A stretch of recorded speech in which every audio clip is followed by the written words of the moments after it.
Giovanni Baptiste, the person of interest in 4 killings this week, is still under police guard at the Milton Cato Memorial Hospital. Hawkins Nanton, the inspector of the police in charge of Royal St. Vincent and the Grenadines Police Force, RSVG-PF, Public Relations and Complaints Department, said tonight that a rumor that Baptiste had escaped police custody is false. Nanton said that Baptiste is at the hospital nursing injuries, including broken legs. Nanton said that in the release, the police understands the public's concerns, but we are appealing to desist from spreading inaccurate information that can cause alarm. The St. Vincent and the Grenadines Human Rights Association condemns the recent spate of murders in St. Vincent and the Grenadines. The association is particularly concerned and troubled by the fact that many of the perpetrators are youths. The time has come for all social service agencies, government, and the NGO, educational institutions, church and youth organizations, parent-teacher associations, the media, persons from all strata of society to come together to discuss, develop, and support programs that can assist in assisting the nation's youth. The St. Vincent and the Grenadines Human Rights Association indicates its willingness to facilitate and/or be part of the process. St. Vincent and the Grenadines has been added to the list of countries whose citizens are eligible to participate in the Non-Immigrant Workers Program in the USA.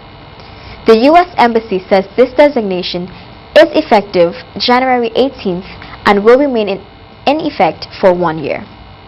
The embassy says H-2A and H-2B workers must be the subject of the petition filed in the United States and must also apply and qualify for a U.S. visa.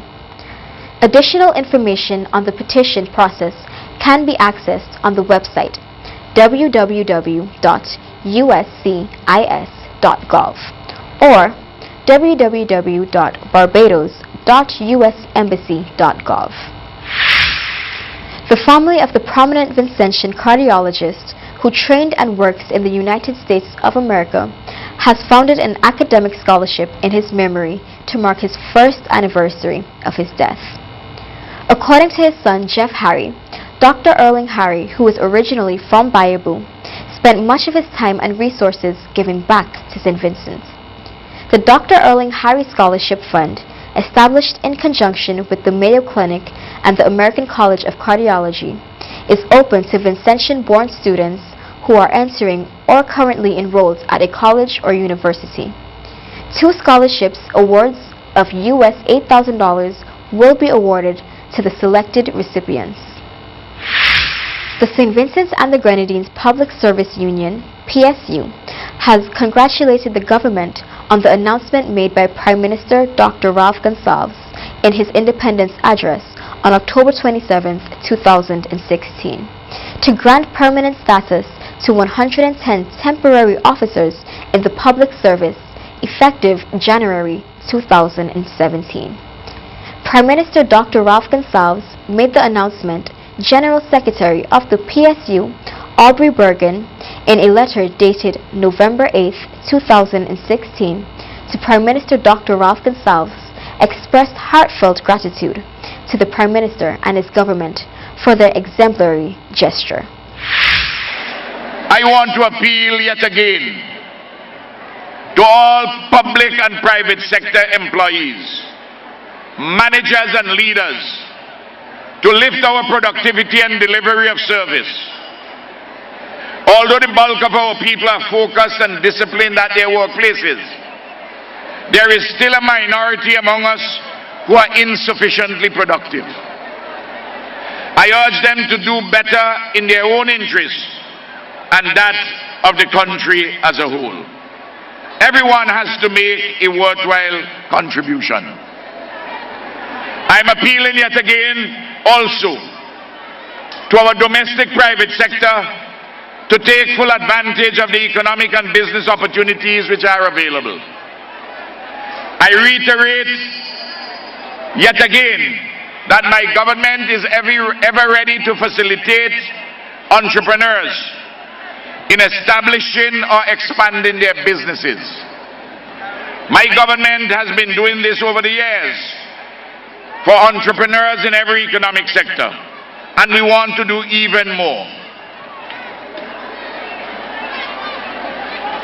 I want to make sure that we do not just have excuses, but the opportunities are taken which are available. Bergen noted that many of these temporary officers, inclusive of the office attendants, have performed with great distinction and commitment to the development not only of the public service, but the nation as a whole. The PSU said that it is a very significant gesture, gives greater job security to these workers who will now become permanent employees, which is very important to their tenure of employment. A range of items are being showcased at the Methodist Church Hall during the National Science and Technology Fair. The Science and Technology Fair is being held under the theme Scientific and Technological Literacy, Empowering the Vincentian Society for the 21st Century. The fair is organized by the Ministry of Education in collaboration with the Science Teachers Association and the St. Vincent Electricity Services Limited, VINLEC. Juanita Hunt King, president of the SVG Science Teachers Association, said that she is pleased with this year's participation. She noted that there are over 10 entries in the secondary schools category, while over 13 primary schools have taken part and over 300 projects have been entered. This country joined the nations of the world in celebrating International Men's Day, IMD, on Saturday, November 19, 2016. International Men's Day is an annual international event which focuses on men's and boys' health, improving gender relations, promoting gender equality, and highlighting male role models. Project Men 2020 took the time to call on the government of SVG, civil society, and all interested stakeholders to come together to discuss the formation of the National Men's Affair Bureau, which can oversee and address the issues which confronts men and boys in a deliberate, focused, and more direct manner. The St. Vincent and the Grenadines Teachers Credit Union will hold its annual general meeting on Tuesday, the 22nd of November, 2016, at the union's headquarters, Mackey's Hill, at 4 p.m. All members are asked to make an extra effort to attend and be on time. A new film shot entirely in St. Vincent and the Grenadines and with an all-Vincentian cast is due to be released come early December. The short film Redemption was written, directed, and produced by Fabian Guerrero, and the plot revolves around revenge, taking against a young man and those connected to him, when it is discovered that he is having an affair with his boss's wife. Take a look.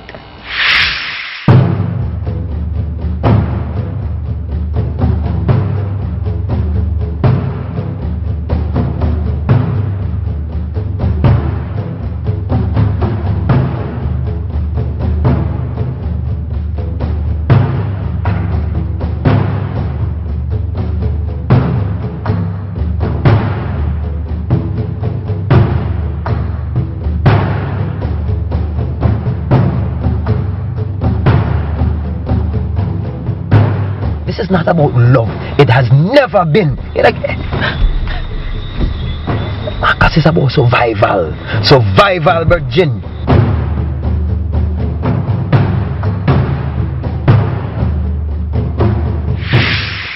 Congratulations to Kaylee Robertson of the Stubbs Primary School, who represented SVG in the Regional Courts OECS Reading Competition 2016 and placed third.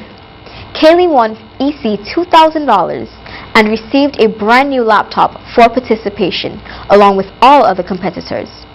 The event took place in St. Kitts and Nevis on November 16th and saw participation from Antigua and Bermuda, Dominica, Grenada, St. Kitts and Nevis, St. Lucia, and St. Vincent and the Grenadines.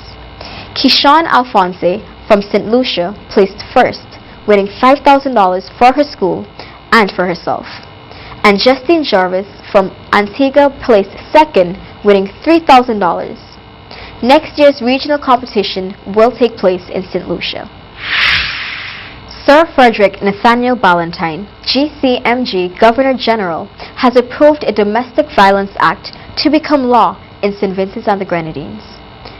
Sir Frederick on the 16th of November said, "Now therefore I, Sir Frederick Nathaniel Ballantyne, GCMG, Governor General of St. Vincent and the Grenadines, do proclaim the 16th day of November 2016 as the day on which the Domestic Violence Act 2015 shall come into force. Given under my hand and the public seal of St. Vincent and the Grenadines, this 14th day of November 2016, and in the 65th year of the reign of Her Majesty Queen Elizabeth II. God save the Queen." Your sports news is up next.